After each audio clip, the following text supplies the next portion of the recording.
Alors, bonjour à tous, on se retrouve pour une nouvelle histoire. Alors, une histoire un peu rude, d'ailleurs, si vous regardez en dessous, vous avez un petit symbole, moins de 12. Ah, c'est juste pour vous prévenir que l'histoire est un petit peu trash.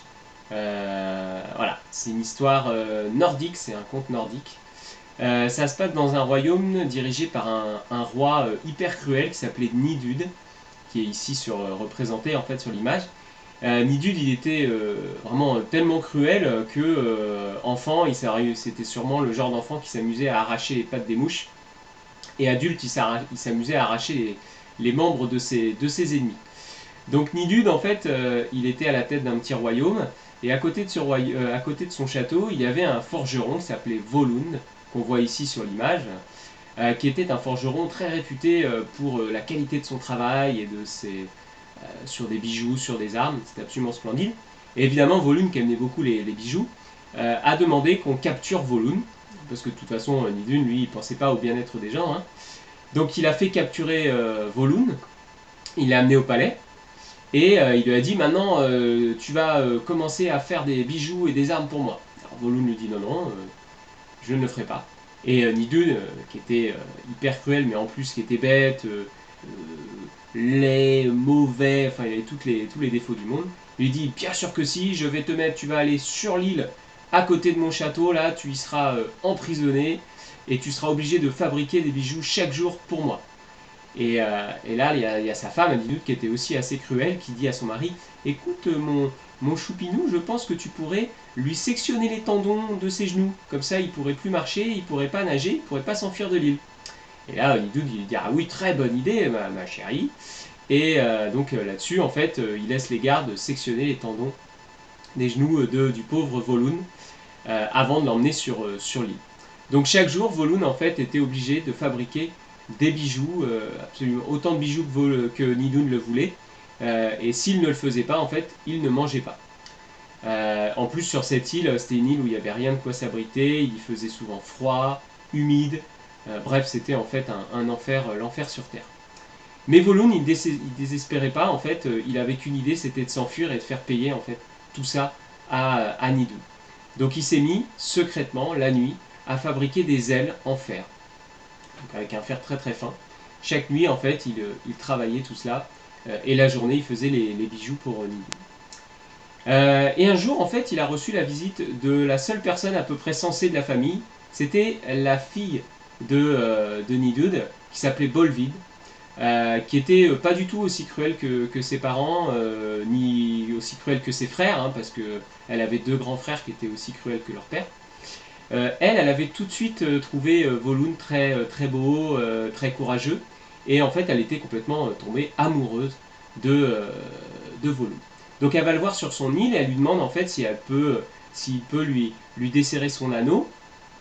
Et donc Volund prend l'anneau, commence à essayer de rafistoler, et dans le même temps, il commence à réfléchir, il dit oh là là, qu'est-ce que je pourrais faire de cette fille, elle est quand même, elle appartient à cette famille, bon c'est une jeune fille, ok, elle est innocente, mais elle est quand même de cette famille horrible, je sais, je vais l'assommer, je vais jeter son corps dans l'eau, je serai vengé.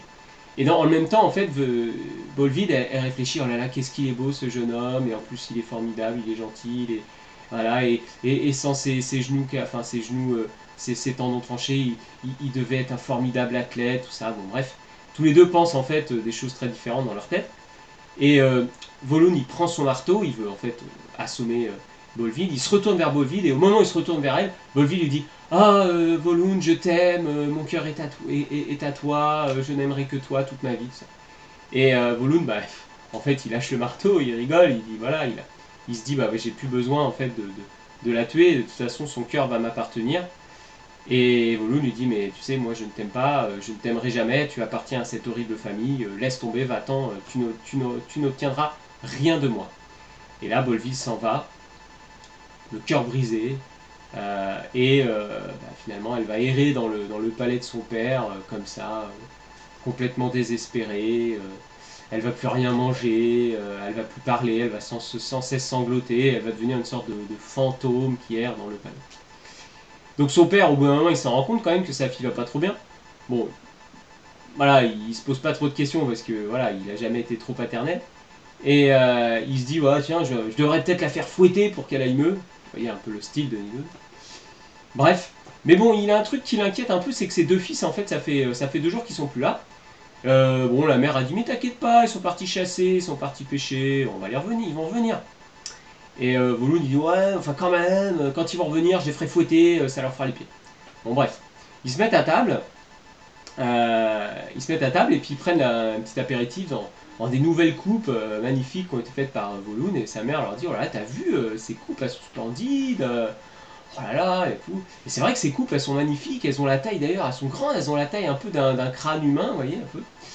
Et puis, ouais, sa mère, elle dit, voilà, elles sont incroyables, ces coupes. Et elle dit, mais t'inquiète pas pour les garçons, c'est des garçons qui ont la tête vissée bien sur les épaules, la tête sur les épaules, ils reviendront. Et elle dit, regarde d'ailleurs, regarde plutôt mon joli collier. Sa femme, à Nidoun, pardon, elle lui montre un joli collier avec 4 perles qui sont splendides d'ailleurs. Elles sont très grosses ces perles, elles ont la taille d'un œil humain. Et elle dit, regarde mon collier, je suis sûr que quand les garçons ils vont revenir, ils auront les yeux exorbités d'admiration. Et vous lui dire, ah ouais, c'est vrai, elles sont jolies. Nidoun, il dit, c'est vrai, elles sont jolies, il est joli ce collier. Tout. Là-dessus arrive Bolville qui vient manger avec eux, qui fait une tête toujours triste. Et puis son père lui dit, ah, arrête de faire cette tête, regarde, toi aussi tu as eu un beau cadeau, c'est une broche. Et c'est vrai que cette broche, elle est superbe. Et puis sur cette broche, en fait, il y a 50 petites perles. Alors ces perles, elles ont juste la taille d'une dent, en fait. C'est une dent humaine, c'est assez rigolo. Puis sa mère lui dit, oh là là, t'es vraiment... t'es pas reconnaissante des cadeaux qu'on te fait. D'ailleurs, on dit à cheval de nez, on ne regarde pas les dents. Hein, c'est un petit dicton. Hein. D'ailleurs, j'ai besoin de le regarder parce que je le connais pas par cœur ce dicton. Voilà. Donc bref, ils sont tous les trois, voilà, avec leurs cadeaux. Mais bon, ils sont toujours un peu inquiets pour les deux frangins. Bon, Nidoun là-dessus, après manger, il va se coucher. Et il y a une tempête qui se lève. Elle est énorme. Il y a un vacarme assourdissant. D'orage et tout ça. Et puis il entre dans sa chambre, Nidoun, et il y a des éclairs qui zèbrent le ciel, il a peur, et il sent qu'il y a quelque chose dans sa chambre. Une espèce de bête, il a l'impression. Et tout d'un coup, il y a un éclair, et il voit une espèce de monstre ailé qui apparaît dans sa chambre. Il dit au secours, aidez-moi, un monstre, un monstre.